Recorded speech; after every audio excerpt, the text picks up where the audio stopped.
విద్యా దీవెన కింద 11,900 కోట్ల రూపాయలు ఇస్తే వసతి దీవెన కింద మరో 4,275 కోట్ల రూపాయలు నా అక్క చెల్లెమ్మలకు మంచి జరిగిస్తూ వాళ్ళ పిల్లలు బాగా చదవాలని, ఆ పిల్లల చదువుల కోసం ఏ తల్లి తండ్రి కూడా అప్పుల పాలు కాకూడదు అని తపన తాపత్రయంతో అడుగులు వేస్తూ మీ బిడ్డ ప్రభుత్వం అడుగులు ముందుకు వేసింది అని చెప్పడానికి గర్వపడతా ఉన్నా.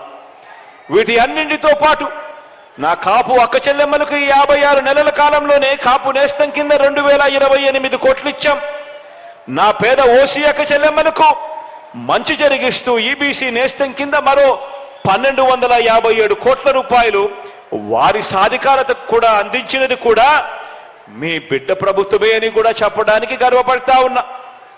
అంతేకాక ఈ 56 నెలల కాలంలోనే పేదల పెన్షన్ అందుకుంటా ఉన్న వాళ్ళు దాదాపుగా 66,34,000 మంది పెన్షన్లు అందుకుంటా ఉన్నారు. ఇందులో 43,78,000 మంది పెన్షన్ అందుకుంటా ఉన్నవారు నా అవ్వలు, నా అక్క చెల్లెమ్మలే అని చెప్పి కూడా చెప్పడానికి గర్వపడతా ఉన్నా. ఏ ఒక్కరూ కూడా రోడ్డు మీదకి రావాల్సిన అవసరం లేకుండా, ఏ ఒక్కరూ కూడా అవస్థలు పడాల్సిన అవసరం లేకుండా పొద్దున్నే గుడ్ మార్నింగ్ చెప్తూ చిరునవ్వుతో ఏకంగా వాలంటీర్ ఇంటికొచ్చి అవ్వా బాగున్నావా అని చెప్పి అడుగుతూ పెన్షన్ సొమ్ము చేతిలో పెట్టిపోతా ఉన్నారు అనంటే ఇది కూడా జరుగుతా ఉన్నది కూడా మీ బిడ్డ ప్రభుత్వంలోనే అని కూడా చెప్పడానికి గర్వపడతా ఉన్నా. ఈ పెన్షన్ల సొమ్ము కింద ఈ 56 నెలల కాలంలోనే మీ బిడ్డ ప్రభుత్వం ఖర్చు చేసింది అక్షరాల 84,730 కోట్ల రూపాయలు. ఈ ఒక్క పెన్షన్ల కోసమే మీ బిడ్డ ఖర్చు చేస్తే ఇందులో 56,000 కోట్ల రూపాయలు కేవలం నా అవ్వలకు, నా అక్క చెల్లెమ్మల కోసం మాత్రమే పెన్షన్ ఇచ్చేదాని కోసం ఖర్చు చేసిన సొమ్ము అని కూడా చెప్పడానికి సంతోషపడతా ఉన్నాను, గర్వపడతా ఉన్నాను అని సందర్భంగా తెలియజేస్తా ఉన్నా. చిరు వ్యాపారాలు చేసుకుంటా ఉన్న నా అక్క చెల్లెమ్మలకు మంచి జరగాలి అని చెప్పి జగనన్న తోడు ద్వారా ఇచ్చిన వడ్డీ లేని రుణాలు 2,610 కోట్ల రూపాయలు అయితే చేదోడు ద్వారా నా అక్క చెల్లెమ్మలకు మంచి జరిగిస్తూ వాళ్ళకిచ్చిన సొమ్ము 404 కోట్ల రూపాయలు కేవలం నా అక్క చెల్లెమ్మలకు ఈ 56 నెలల కాలంలోనే ఇవ్వగలిగాము అని కూడా ఈ సందర్భంగా చెప్పడానికి గర్వపడతా ఉన్నా. ఈరోజు ఇన్ని కార్యక్రమాలు ఏదైతే నేను చెప్పాను ఇవన్నీ కూడా ఆలోచన చేయమని అడుగుతా ఉన్నా.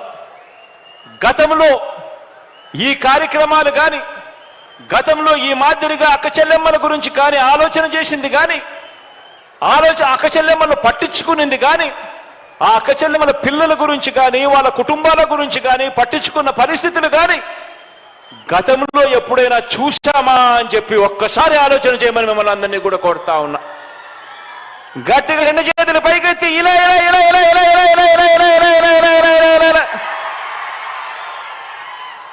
కారణం ఏమిటి అని అంటే గతంలో కూడా ఒక పాలన ఉండేది. అప్పుడు కూడా ఒకే రాష్ట్రం, అప్పుడు కూడా ఇదే రాష్ట్రం, అప్పుడు కూడా ఇదే బడ్జెట్. మారిందల్లా కేవలం ముఖ్యమంత్రి మాత్రమే మారాడు, మిగిలినటివన్నీ మామూలే. అదే రాష్ట్రం, అదే బడ్జెట్. మారిందల్లా కేవలం ముఖ్యమంత్రి మాత్రమే. అప్పుల గ్రోత్ రేటు కూడా చూస్తే అప్పటికన్నా మీ బిడ్డ ప్రభుత్వంలో అప్పుల గ్రోత్ రేటు కూడా తక్కువే. మరి మీ బిడ్డ ప్రభుత్వంలో నా ప్రతి అక్క చెల్లెమ్మ ముఖాన చిరునవ్వు ఎలా కనపడతా ఉంది? గతంలో 5 సంవత్సరాల పీరియడ్లో ఆ గతంలో ఎందుకు అక్క చెల్లెమ్మలకు ఈ మంచి జరగలేదు అన్నది ఆలోచన చేయమని అడుగుతా ఉన్నా. కారణం ఒక్కటే, గతంలో దోచుకో, పంచుకో, తినుకో. దోచుకోవడం, దోచుకున్నది పంచుకోవడం. ఈరోజు మీ బిడ్డ ప్రభుత్వంలో మీ బిడ్డ బటన్ నొక్కుతున్నాడు, నేరుగా నా అక్క చెల్లెమ్మల కుటుంబాల ఖాతాల్లోకి డబ్బులు పోతా ఉన్నాయి. ఎవడు లంచాలు అడగడం లేదు, ఎవడు వివక్ష చూపడం లేదు. తేడా గమనించమని చెప్పి ప్రతి అక్కను ప్రతి చెల్లెమ్మను ఈ సందర్భంగా కోరుతా ఉన్నాను. ఈ కార్యక్రమం ఈ 6,400 కోట్ల రూపాయలు ఇచ్చే ఈ కార్యక్రమం ఆసరా ఆసరా కింద 4వ విడత కింద మాట నెరవేర్చుకుంటూ ఇస్తా ఉన్న ఈ కార్యక్రమం ఏదైతే జరుగుతా ఉందో